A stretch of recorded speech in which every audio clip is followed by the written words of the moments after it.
रानू चिड़िया और मानू चिड़िया की शादी हुए को कुछ ही दिन हुए थे। रानू चिड़िया एक शरीफ घर की सुलझी हुई चिड़िया थी। रानू चिड़िया की आज पहली रसोई थी।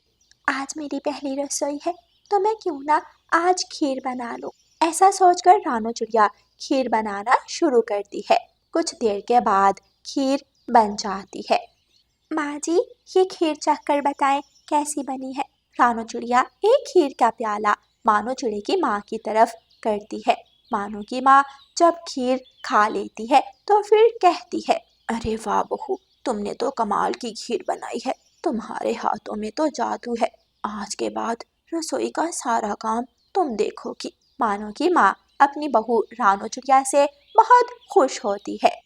सब खुशियों के साथ अपना जीवन गुजार रहे थे। ऐसे ही खुशी खुशी कई दिन गुजर जाते हैं।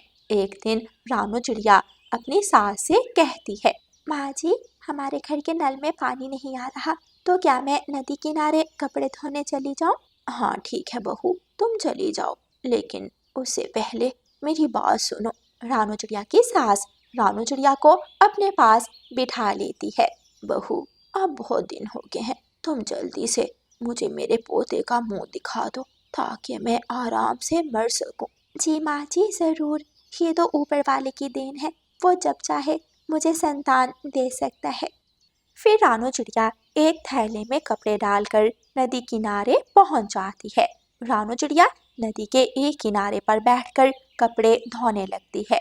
कुछ देर के बाद वहां गौरी कवि आ जाती है। गौरी कवि बहुत बदतमीज कवि थी। वो किसी भी छोटे या बड़े का लिहाज नहीं करती थी। इसी वजह से जंगल के सभी पक्षी गौरी कवि से दूर रहते थे। अरे चिड़िया, तुम कौन हो? मैंने तुम्हें पहले इस जंगल में कभी नहीं देखा। गौरी कवि रानू चिड़िया के पास आकर उसे कहती है, मैं रानू हूँ। कुछ अरसा पहले ही मेरी शादी हुई है और मैं इस जंगल में आई हूँ। अच्छा, तो तुम उस मानो चिड़े की पत्नी हो? जी, मैं उन्हीं की पत्नी हूँ। चलो, तुम जो भी हो, ये जगह मेरी है। मैं यहाँ पर कपड़े धोती हूँ, तुम कहीं और चली जाओ। लेकिन यहाँ तो मैं पहले आकर बैठी थी ना। ए नहीं नवेली दुल्हन, मुझसे पंगा मत ले। तू मुझे जानती नहीं हो। मुझे गौरी कवि रानू चिड़िया को धमकाना शुरू कर देती है। देखो, ये मेरी जगह है, यहाँ पर मैं आकर बैठी हूँ, तुम कहीं और चली जाओ। रानू चिड़िया गौरी कवि से कहती है और गौरी कवि गुस्से में वहां से चली जाती है। ऐसे ही दिन गुजरते के एक दिन मानो की माँ मानो से कहती है, मानो बेटा, तुम आज रानो को डॉक्टर के पास ले जाओ। जरा पता तो लगे कि रानो माँ क्यों नहीं बन रही। हाँ माँ, तुम ठीक कह रही हो, मैं उसे लेकर जाता हूँ। फिर मानो चिड़ा रानू चिड़िया को डॉक्टर के पास ले जाता है। डॉक्टर, ये मेरी पत्नी है और ये माँ नहीं बन रही। आप हमें बताएं कि ये माँ क्यों नहीं बन रही। डॉक्टर बुलबुल रानू चिड़िया का चेकअप करती है। देखें, आपकी पत्नी को कोई मसला नहीं है, ये बस ऊपर वाले की ही देर है। फिर रानू चिड़िया और मानो चिड़ा वापिस घर आ जाते हैं और सारी बात मानो अपनी माँ को बताता है। मानो बेटा, मुझे तो लगता है ये बहू बांझ है। मैं अब और इंतजार नहीं कर सकती। मैं अब तुम्हारी दूसरी शादी करवा दूंगी। मानो और उसकी माँ की सारी बातें गौरी कवि सुन लेती है। गौरी कवि उनके घर के बाहर छुपकर उनकी बातें सुन रही थी। ये सारी बातें सुनकर गौरी कवि को एक तरकीब सूझती है। अब देखना छोटी चिड़िया, मैं कैसे तुमसे अपना उस दिन का बदला लेती हूँ। गौरी खुद से ही बातें करती हुई वहां से चली जाती है। एक दिन गौरी कवि रानू चिड़िया के घर जाती है। अरे गौरी, तुम हमारे घर, सब खैरियत तो है ना? अरे हाँ हाँ माँ जी, सब खैरियत है। मैं आपको मिठाई खिलाने आई हूँ। मेरी बहन ने 2 अंडे दिए हैं।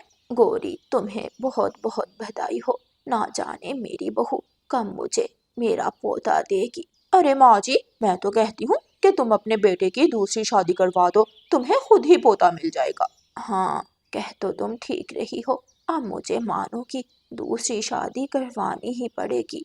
गौरी कवि जल्दी पर तेल का काम करती हुई वहां से चली जाती है। शाम में जब मानो चिड़ा काम से घर वापस आता है तो उसकी माँ मानो चिड़े से कहती है, अब मैं तुम्हारी दूसरी शादी करवाने वाली हूँ, क्योंकि ये बांझ तो मुझे मेरा पोता देने वाली नहीं।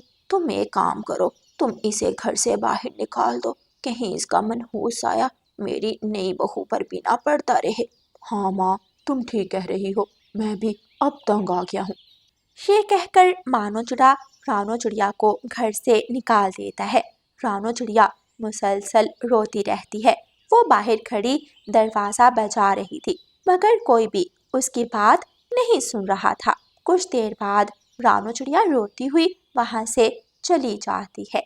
और फिर कुछ दिनों के बाद मानो की माँ उसकी दूसरी शादी करवा देती है और एक प्यारी सी चिड़िया को अपनी बहू बनाकर ले आती है।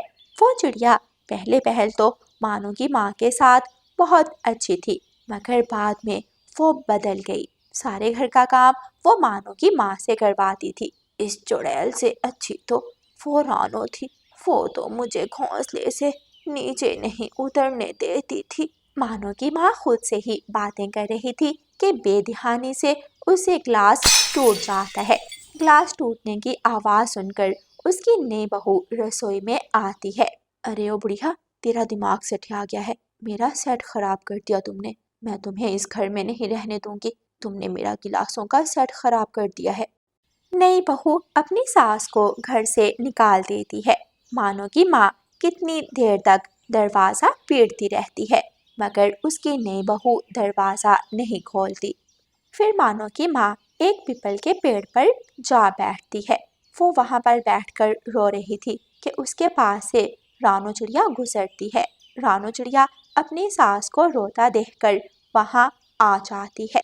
अरे माँ जी, आप यहाँ बैठकर रो क्यों रही हैं? क्या हुआ है? रानो की सास सारी बात रानो को बताती है। बहू, तुम मुझे माफ कर दो, ये सब तुम्हारी ही बद्दुआ है। मैंने तुम्हारे साथ बहुत गलत किया है। रानो की सास उससे माफ़ी मांगती है। माँ जी, आप मुझसे माफ़ी ना मांगे, मुझे अच्छा नहीं लग रहा। फिर रानो चिड़िया और उसकी सास घर जाती हैं। जैसे ही रानो चिड़िया और उसकी सास घर पहुंचती हैं, तो मानो चिड़ा भी घर आ जाता है। मानो की माँ अपने बेटे को सारी बात बताती है। मानो चिड़े को अपनी दूसरी पत्नी पर बहुत गुस्सा आता है और वो उसे अपने घर से निकाल देता है। और फिर वो सब मिलकर हंसी खुशी अपना बाकी का जीवन गुजारते हैं। प्यारे दोस्तों, हमें कभी किसी के साथ गलत नहीं करना चाहिए, क्योंकि पक्षी जो बोता है वही काटता है। और प्यारे दोस्तों, इस कहानी को लाइक, अपने दोस्तों के साथ शेयर और चैनल को सब्सक्राइब करना बिल्कुल मत भूलना। आपका धन्यवाद। रानो चिड़िया की ऐसी कहानियाँ सुनने के लिए YouTube सर्च बार में रानो चिड़िया की कहानी लिखें या फिर ये बटन दबाकर बोलकर कहें रानो चिड़िया की कहानी। सागर वाले जंगल में सब पक्षी मिलकर रहते थे। सब एक दूसरे का ख्याल रखते थे। उनमें एक कालू कौवा भी था। वो थोड़ा लालची और आलसी था। कालू, उठकर नहा लो, थोड़ा भोजन ले आओ। भोजन लाने के लिए नहाना जरूरी है क्या? हाँ, अगर नहा कर जाओगे तो बहुत अच्छा अच्छा दाना मिलेगा। मैं गंदा दाना खा लूंगा, लेकिन मैं नहाने नहीं जाऊंगा। कालू, तुम इतने आलसी क्यों हो? जब भी मैं नहाने की बात करती हूँ तुम बहाने क्यों बनाते हो? ठीक है, आज मैं नहा लेता हूँ, लेकिन अगर आज मुझे अच्छा दाना ना मिला तो मैं फिर कभी नहीं नहाऊंगा। अच्छा, तुम नहाओ तो सही। कालू आलसीपन की वजह से धीरे धीरे बाथरूम की तरफ जाता है। शुक्र है आज कालू नहाने के लिए मान गया। ए ऊपर वाले, प्लीज आज इसे अच्छा दाना देना, वरना ये फिर सच में कभी नहीं नहाएगा। कुछ देर बाद कालू कौवा नहाकर आता है। मैं अब दाना लेने जा रहा हूँ। ठीक है कालू जी। कालू कौवा घर से निकलता है और जंगल में जगह जगह दाना खोजने जाता है। आखिर थक हार कर वो एक घने पेड़ की छांव में बैठ जाता है। आज तो मैं थक गया, आज तो बहुत गर्मी है। इतने में कालू की नजर एक बहुत बड़े दाने पर पड़ती है। कालू ने आज तक इतना बड़ा अनाज का दाना नहीं देखा था। वाह गौरी, सच कहा था तुमने, मुझे सच में बहुत अच्छा दाना मिल गया। कालू कौवा उस दाने को पंख लगाकर चेक करता है। कालू खुश हो जाता है। ये तो सच में दाना है। कालू, दाना तो मिल गया। अब बारिश हो जाए तो जंगल में हर तरफ दाना ही दाना हो जाए। अभी कालू ने इतना ही कहा था कि गहरे काले बादल आ जाते हैं और तेज बारिश होने लगती है। कालू कौवा जल्दी से अपने घर की तरफ उड़ जाता है। घर जाते ही कालू कौवा गोरी को आवाज देता है। गोरी, देखो देखो, तुमने सच कहा था, मुझे कितना अच्छा दाना मिला है। दिखाओ तो कालू। कालू वो दाना गोरी को दिखाता है। हाय, इतना बड़ा दाना, ये तो मैंने पहली बार देखा है। ये सिर्फ बड़ा नहीं, मेरे लिए लकी दाना है। वो कैसे कालू जी? कालू कौवा सारी बात गोरी को बताता है। सच में कालू, अगर ऐसा हुआ है तो ये तो हमारी लॉटरी लग जाएगी। इस दाने को खा मत जाना। दूसरी तरफ कबूतर, मिठू और रानू चिड़िया को कालू कौवे की फिक्र थी। रानू चिड़िया अपने घर में बैठी सोच रही थी। इतनी तेज बारिश है, बाकी सब पक्षी तो अनाज खोज लेंगे, लेकिन कालू क्या करेगा? मम्मा, कालू अंकल को अनाज नहीं मिलता क्या? नहीं बेटी, खोज करने से सब मिल जाता है, लेकिन कालू खोज ही नहीं करता। मम्मा, जितनी बारिश हो रही है, अब तो कालू अंकल कभी भी दाना नहीं खोज सकते। हाँ, मैं भी यही सोच रही हूँ। मम्मा, क्यों ना हम कालू अंकल की मदद करें? बहुत अच्छा ख्याल है बेटा, लेकिन तुम दोनों घर रहो, मैं कालू अंकल को दाना दे आती हूँ। रानू चिड़िया तेज बारिश में घर से निकलती है और कालू के घर के बाहर दाना रख आती है और तेज बारिश की वजह से वहाँ रुकती नहीं और जल्दी से वापस आ जाती है। लेकिन आने से पहले दरवाजे पर दस्तक देकर आती है। कालू कौवा अनाज का बड़ा दाना हाथ में पकड़े बैठा था काश मुझे दाना मिल जाए, बहुत भूख लगी है। और उतनी देर में दरवाजे पर दस्तक होती है। इतनी तेज बारिश में कौन आ गया? दाना आया है। दिन में सपने देखना बंद करो कालू जी। मुझे यकीन है। गौरी कवि दरवाजा खोलती है और देखती है कि सचमुच बाहर दाना पड़ा है। गौरी कवि जल्दी से दाना उठाकर अपने घर के अंदर ले आती है। कालू, ये तो सच में चमत्कार हो गया। देखो, मैंने कहा था ना। कालू और गौरी बहुत खुश होते हैं। अगले दिन भी इसी तरह मिठू तोता दाना रख जाता है। वाह, मेरे तो मजे हो गए। बारिश रुक जाती है। एक दिन मिठू तोता और रानू चिड़िया कालू कौवे के घर आते हैं। क्या बात है कालू, तुम अब कभी जंगल में नजर नहीं आए? मुझे तुम्हारी दोस्ती की जरूरत नहीं है, मैं बहुत लकी हो गया हूँ। हाँ, हमारे दिन अब अच्छे हो गए हैं। अब हमें किसी पक्षी के साथ की कोई जरूरत नहीं है। अच्छे दिन हो जाए तो क्या दोस्तों को भुला देते हैं कालू? हाँ, भूल जाते हैं, मेरे अब मजे हैं। हुआ क्या है कालू, तुम ऐसी बातें क्यों कर रहे हो? जाओ जाओ, अब मेरे घर मत आना। ठीक है कालू, जैसे तुम्हारी मर्जी। रानू चिड़िया और मिठू तोता वहां से चले जाते हैं। रानू चिड़िया और मिठू तोता वहां से चले जाते हैं और जाकर पेड़ की डाल पर बैठ जाते हैं। ये कालू कौवे में इतनी अकड़ आ गई है, इसे ऐसा क्या मिला है जो ये कह रहा है कि ये लकी हो गया है? मिठू, कोई बात नहीं, कालू आलसी है, वो ऐसा इसलिए कह रहा होगा ताकि उसे बाहर ना निकलना पड़े। लेकिन आलसी होने का मतलब ये तो नहीं कि दोस्तों से दोस्ती खत्म कर ले। मिठू, तुम कालू की बातें दिल पर मत लो। मिठू और रानू चिड़िया अपने अपने घरों की तरफ चले जाते हैं। दूसरे दिन कालू कौवा घर से बाहर आता है। जैसे ही वो डाल पर बैठने लगता है तो फिसल जाता है।